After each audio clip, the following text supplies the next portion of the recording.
Assalamualaikum warahmatullahi wabarakatuh.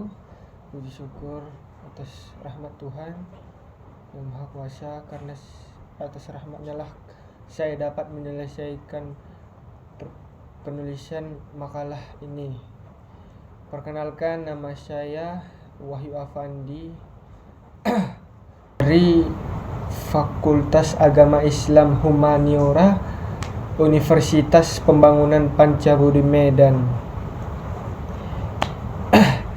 Dan saya berterima kasih kepada dosen pengampu, yaitu Dr. Muhammad Sontang Sihotang SSI MSI. Kepada Bapak saya terima kasih, Pak. Satu, pendahuluan. Latar belakang dan pentingnya sosok Ibnu Sina. Abu Ali Al-Husain bin Abdullah bin Sina, atau yang lebih dikenal sebagai Ibnu Sina di dunia Islam dan Avicenna di Barat, adalah salah satu figur paling menonjol dalam sejarah intelektual dunia. Hidup pada era abad keemasan Islam, sekitar tahun 980 Masehi sampai 1037 Masehi. Ia adalah seorang polimath yang menguasai hampir semua cabang ilmu pengetahuan pada masanya, yaitu filsafat, kedokteran, astronomi, logika, matematika, dan teologi. Pentingnya Ibnu Sina terletak pada kemampuannya mensintesiskan dan mengintegrasikan ilmu-ilmu klasik Yunani dengan pemikiran Islam, yang kemudian menjadi dasar bagi perkembangan ilmu pengetahuan di timur dan barat selama berabad-abad. Karyanya Al-Kanun fi At-Tib menjadikannya figur sentral dalam sejarah kedokteran global. Tujuan dan ruang lingkup makalah. Makalah ini bertujuan untuk mengurai secara komprehensif biografi Ibnu Sina, mulai dari latar belakang kehidupannya, perjalanan pendidikan dan karirnya, hingga analisis mendalam tentang karya-karya monumental serta warisan intelektualnya yang abadi. Ruang lingkup pembahasan akan mencakup kontribusinya di bidang filsafat dan kedokteran, serta pengaruhnya terhadap perkembangan ilmu pengetahuan selanjutnya. Kehidupan awal dan pendidikan, kelahiran dan asal-usul keluarganya. Ibnu Sina dilahirkan pada tahun 980 Masehi di Afsanah, sebuah desa dekat Bukhara yang pada saat itu merupakan pusat kebudayaan dan ilmu pengetahuan di bawah kekuasaan dinasti Samaniyah. Ayahnya adalah seorang pejabat pemerintahan yang berasal dari Balkh yang sangat peduli terhadap pendidikan putranya. Sejak kecil, Ibnu Sina telah menunjukkan kecerdasan yang luar biasa. Kecerdasan dan pendidikan multidisiplin. Berkat lingkungan yang mendukung dan akses ke perpustakaan yang kaya, Ibnu Sina menyelesaikan pendidikan dasarnya dengan sangat cepat. Pada usia 10 tahun, ia telah menghafal Al-Quran, logika, dan matematika. Ia belajar logika dari Abu Abdullah Al-Natili, seorang sarjana yang dikenal di masanya. Filsafat. Pada usia remaja, ia secara otodidak menguasai filsafat Aristoteles. Bahkan ia mengaku harus membaca metafisika sebanyak 40 kali sebelum memahaminya, berkat bantuan komentar dari Al-Farabi. Kedokteran. Pada usia 16 tahun, ia memulai mempelajari kedokteran dan hanya dalam waktu 2 tahun ia menjadi dokter yang dihormati.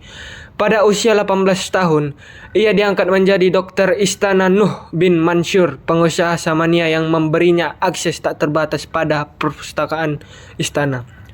Perjalanan awal karir dan pengembaraan. Setelah jatuhnya dinasti Samanid pada 1004 Masehi, Ibnu Sina memulai kehidupan pengembaraan yang panjang, berpindah dari satu istana ke istana lainnya di Persia dan Asia Tengah, bekerja sebagai dokter, wazir, dan penasehat. Kehidupan pengembaraannya ditandai oleh ketidakstabilan politik, namun justru pada masa ini ia menulis sebagian besar karya utamanya. 3. karya monumental dan kontribusi intelektual. Karya-karya Ibnu Sina mencakup sekitar 200 hingga 450 judul, menjadikannya salah satu penulis paling produktif dalam sejarah. Filsafat, integrasi Aristoteles dan Neoplatonisme. Karya terpentingnya dalam filsafat adalah kitab Al-Shifah atau The Book of Healing, sebuah ensiklopedia besar yang mencakup logika, fisika, matematika, dan metafisik. Metafisik, Ibnu Sina memperkenalkan doktrin penting mengenai perbedaan antara esensi dan eksistensi. Baginya hanya Tuhan yang memiliki eksistensi dan esensi dan eksistensi yang identik. Bagi segala ciptaan, eksistensi adalah aksiden yang ditambahkan pada esensinya. Teori pengetahuan, ia memandang pengetahuan rasional dicapai melalui akal aktif yang berasal dari Tuhan, yang menerangi intelek manusia. Ia berpendapat bahwa pengetahuan diperoleh melalui kombinasi indera, pengalaman, dan intuisi rasional. Kedokteran, Al-Qanun fi at-Tibb atau The Canon of Medicine.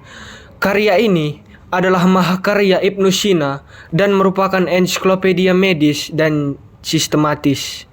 Buku ini menjadi buku teks standar di universitas-universitas Eropa hingga abad ke-17. Struktur Al-Qanun terdiri dari 5 buku yang membahas: 1. Prinsip umum kedokteran, 2. Bahan obat-obatan, 3. Penyakit spesifik organ tubuh, 4. Penyakit umum seperti demam, patah tulang, dan luka, 5. Obat-obatan majemuk atau farmakope. Kontribusi karantina, ia menekankan pentingnya karantina untuk membatasi penyebaran penyakit menular. Diagnosis, ia menyajikan metode diagnosis yang cermat melalui pemeriksaan denyut nadi dan urin. Anatomi dan fisiologi, meskipun tidak melakukan pembedahan manusia, ia mensintetis pengetahuan Galen dan memberikan deskripsi fisiologis yang terperinci. Astronomis, ia merancang instrumen observasi dan mempertanyakan teori geosentris yang kaku, meskipun ia tidak secara tegas menolaknya. Geologi, ia menyumbang pada pembentukan teori asal mula gunung dan gempa bumi, mencatat bahwa gunung terbentuk melalui pengangkatan kerak bumi dan erosi. Psikologi, dalam buku filsafatnya, ia mendiskusikan jiwa dan hubungannya dengan tubuh, menjadi pelopor neuropsikiatri. Hikmah dalam pengaplikasian ilmu kedokterannya bagi lansia. Pendekatan holistik dan preventif, fokus pada pencegahan dan keseimbangan atau holistik. Hikmah kedokteran Ibnu Sina menekankan prinsip menjaga keseimbangan tubuh melalui 6 faktor penting. Pola makan, tidur, aktivitas fisik, retensi atau eliminasi, kualitas udara, dan kondisi mental. Aplikasi lansia. Pendekatan ini mengajarkan bahwa kesehatan lansia tidak hanya tentang mengobati penyakit, tetapi tentang modifikasi gaya hidup untuk mencegah kemunduran fungsi dan mempertahankan kualitas hidup secara menyeluruh. Personalisasi pengobatan atau individualisasi. Hikmah, diagnosis Ibnu Sina didasarkan pada karakteristik unik pasien.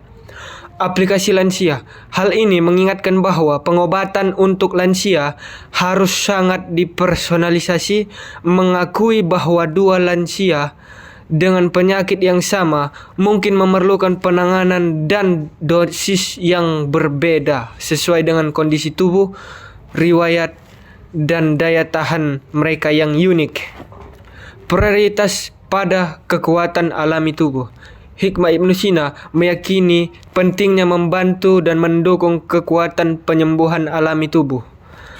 Aplikasi lansia. Kedokteran harus berhati-hati dalam penggunaan obat yang terlalu kuat pada lansia. Prioritas harus diberikan pada terapi yang lembut dan suportif untuk memperkuat sistem imun dan vitalitas yang cenderung menurun sebelum beralih ke intervensi yang lebih agresif. Studi kasus Ibu Ratima Sari Simbolon. Ratima disarankan untuk fokus menyeimbangkan kembali 6 faktor esensial. 1. Udara dan lingkungan. Terapannya, Ratima diminta memastikan ventilasi yang baik di rumah, menghabiskan 30 menit setiap hari di udara segar, dan menjauhi sumber asap atau polusi. 2. Makan dan minuman. Prinsipnya, mengonsumsi makanan yang menetralkan mizat yang panas dan kering. Terapannya, mengurangi makanan pedas, berminyak, dan minum berkafein tinggi. Meningkatkan asupan makanan bersifat dingin dan lembab, seperti sayuran berdaun hijau, buah-buahan seperti semangka atau mentimun, serta biji-bijian yang dimasak dengan baik. Herbal, mengonsumsi sedikit air kunyit dan ramuan herbal penenang sebelum tidur. 3. Gerakan dan istirahat. Prinsipnya, menghindari kelelahan ekstrim dan memastikan istirahat yang berkualitas. Terapannya, latihan fisik, melakukan olahraga ringan dan teratur di pagi hari, bukan di malam hari. Tidur, mengatur jadwal tidur yang ketat. Tidur sebelum tengah malam dan memastikan kamu tidur gelap serta sejuk. 4. Tidur dan keterjagaan. Terapannya, mengingatkan kesulitan tidurnya, Ratima disarankan untuk membaca buku atau mendengarkan musik tenang sebagai ritual sebelum tidur untuk menenangkan pikiran. 5. Ekskresi dan retensi. Prinsipnya, memastikan semua fungsi pembuangan berjalan lancar agar racun tidak tertahan. Terapannya, fokus pada makanan tinggi serat dan minum cukup air untuk mengatasi sembelit yang memperburuk gejala IBS-nya. 6. Emosi dan kondisi mental. Prinsipnya, Ibnu Sina menekankan pentingnya kesehatan jiwa. Emosional negatif yang dapat mengganggu mizaj fisik. Terapannya, meditasi atau zikir, meluangkan waktu khusus untuk relaksasi, doa, atau zikir untuk mengelola kecemasan dan mencapai ketenangan batin. Terapi logika, menghadapi sumber kecemasan dengan rasional, memecahkan masalah menjadi bagian yang lebih kecil untuk mengurangi rasa kewalahan. 5. Penutup. Kesimpulan, Ibnu Sina atau Avicenna adalah figur polimath kunci dari abad keemasan Islam yang perannya sangat penting dalam sejarah intelektual global. Kontribusi monumentalnya mencakup kitab Al-Shifah di bidang filsafat dan mahakaryanya Medis Al-Qanun fi At-Tib yang menjadi rujukan standar di Eropa selama berabad-abad. Dalam bidang kedokteran, Ibnu Sina menekankan pendekatan holistik dan preventif. Inti dari pengobatannya adalah menjaga keseimbangan tubuh atau mizaj melalui 6 faktor esensial atau sittah daruriyah. Studi khusus yang disajikan menunjukkan bahwa penerapan prinsip-prinsip modifikasi gaya hidup seperti pengelolaan pola makan, aktivitas fisik, kualitas udara, hingga kondisi mental sangat relevan dan efektif, terutama dalam meningkatkan kualitas hidup bagi lansia. Kedokteran Ibnu Sina mengajarkan pentingnya personalisasi pengobatan dan mendukung kekuatan penyembuhan alami tubuh. Saran, mengingatkan kekayaan filosofis dan relevansi praktis dari prinsip-prinsip kedokteran Ibnu Sina yang berfokus pada pencegahan dan gaya hidup. Disarankan agar kajian terhadap warisan intelektualnya, khususnya Al-Qanun fi At-Tib, terus diintegrasikan dan dipromosikan dalam kurikulum medis dan pendekatan terapi kesehatan.